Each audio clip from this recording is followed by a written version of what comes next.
December 12th, 2025, the Game Awards. We're all sitting there, controllers in hand, hearts racing, waiting for that next big reveal. And then it happens. The screen goes dark, a familiar silhouette, that hair, that jacket, that unmistakable presence. Leon S. Kennedy.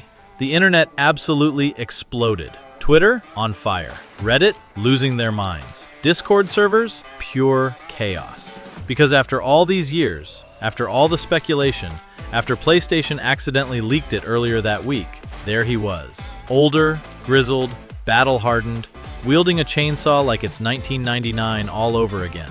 Our boy Leon is back in Resident Evil Requiem, and he's returning to where it all began, Raccoon City. But you know what? This isn't just about Leon. This moment, this absolute masterclass of hype, is exactly why we love Capcom. Because they get us. They understand what makes our hearts race. They know how to deliver that pure, unfiltered gaming euphoria that keeps us coming back for more. Today, I want to take you on a journey, not just through Capcom's history, but through the very DNA of what makes this company special. Why, after 40+ years, Capcom still holds a sacred place in our gaming souls. Why Monster Hunter Wilds just dropped on February 28th and sold 8 million copies in 3 days. Why Resident Evil Requiem has us counting down the days like kids before Christmas. This is about more than just games, folks. This is about passion, innovation, and a developer who's never stopped pushing the boundaries of what's possible. Let's rewind the clock.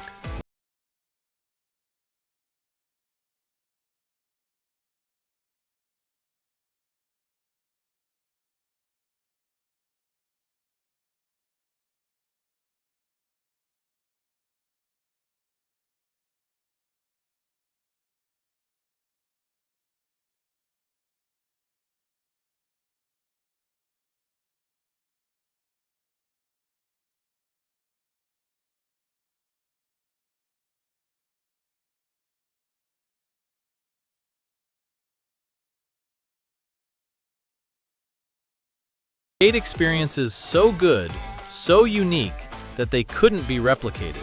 They wanted to build games that would stand the test of time, games that couldn't be pirated or copied because the experience itself was irreplaceable. And man, did they deliver. The arcade era was brutal. Competition was fierce.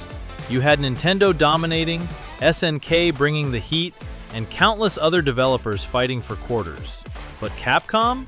They came in swinging with absolute bangers. We're talking 1942, Commando, Street Fighter, and Ghouls and Ghosts. These weren't just games. They were cultural phenomena that had people lining up around the block, pockets jingling with quarters. They actually beat Nintendo in the arcade wars. Let that sink in for a second. They went toe-to-toe with the Big N and came out on top in the arcades. Sure, SNK was their fiercest competitor, but Capcom carved out their own legendary status with games that are still talked about today. But Capcom wasn't content with arcade domination. They saw the future, home consoles. So they started developing for Nintendo's Famicom, the NES for us in the West, and their very first home console release was 1942, the same top-down shooter that destroyed arcades. It was an instant hit. And suddenly, Capcom realized they could expand beyond arcade cabinets. Then came 1987, the year everything changed.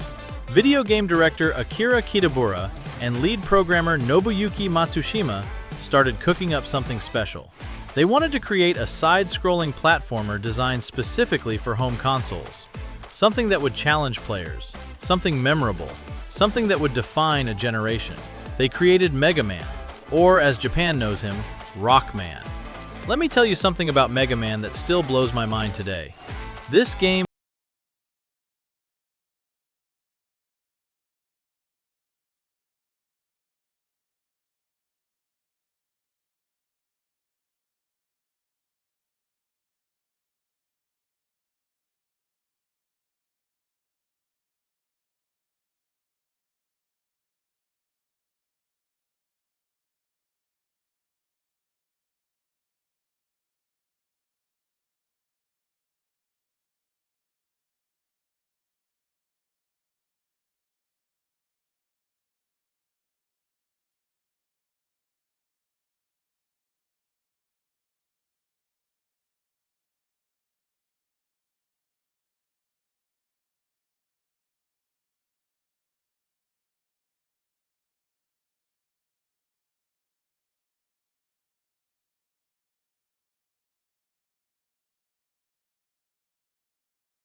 They knew they could do better. So they went to work on Street Fighter 2, and let me tell you, they weren't playing around anymore. They completely revolutionized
spawned TV cartoons, animated films, live-action movies.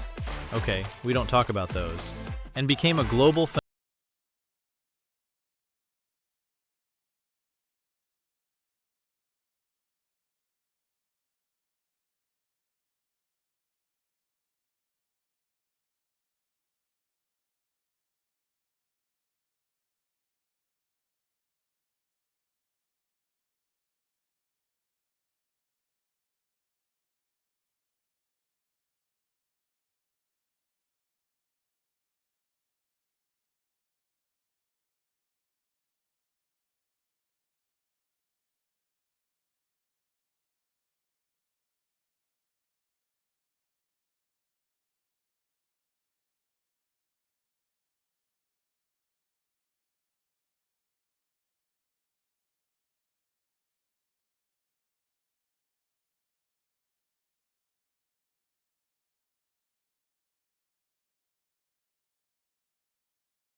My grandmother somehow knew she's not canon. The franchise exploded with sequels, movies, board games, merchandise, everything.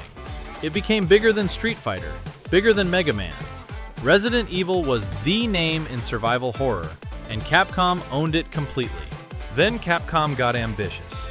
They looked at their arcade dominance, their fighting game mastery, and thought, what if we team up with Marvel? First came X-Men Children of the Atom, hand-drawn, cartoon-styled artwork reminiscent of Street Fighter Alpha, with a chaotic combo system that made matches feel like comic book panels come to life. Wolverine, Cyclops, Psylocke, Omega Red, Magneto, Silver Samurai, all beautifully rendered and perfectly balanced. It was a massive hit in arcades. Capcom was absolutely unstoppable. After porting it to home consoles, the PlayStation version was rough, but the Sega Saturn version was solid, they kept pushing. Marvel Superheroes followed in 1995. Then they went absolutely insane with X-Men vs. Street Fighter and Marvel vs. Capcom, featuring characters far beyond the Street Fighter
DMC3 and its sequels redeemed the series. Then came the PS4, Xbox One era. Street Fighter V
We need to talk about the absolute beast that is Monster Hunter Wilds.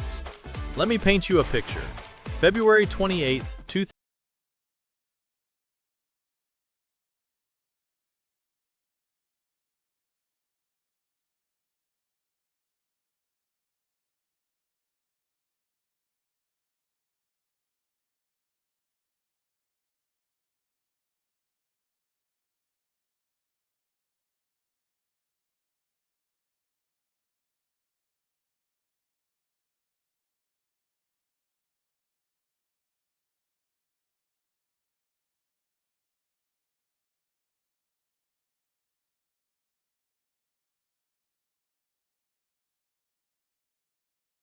Capcom's best-selling game of all time, introducing Western audiences to the franchise in a massive way. But Wilds?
RE2.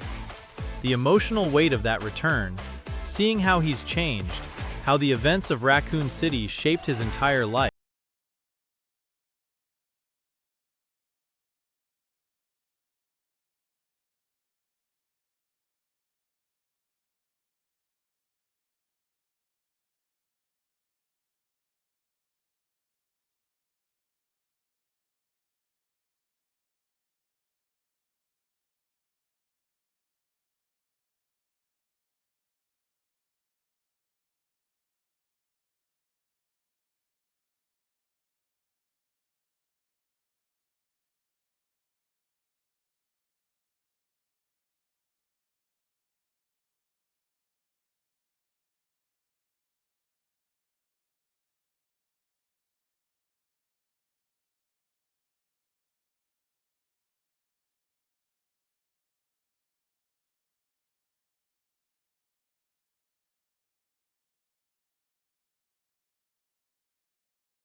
Capcom Fighting Collection 2 drops May 16, 2025, bringing Capcom vs. SNK, Capcom vs. SNK 2, and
Capcom's legacy continues, and we're all along for this incredible ride. Because at the end of the day, when that Capcom logo appears on screen and that familiar sound plays, we're not just starting a game, we're coming home. Game on.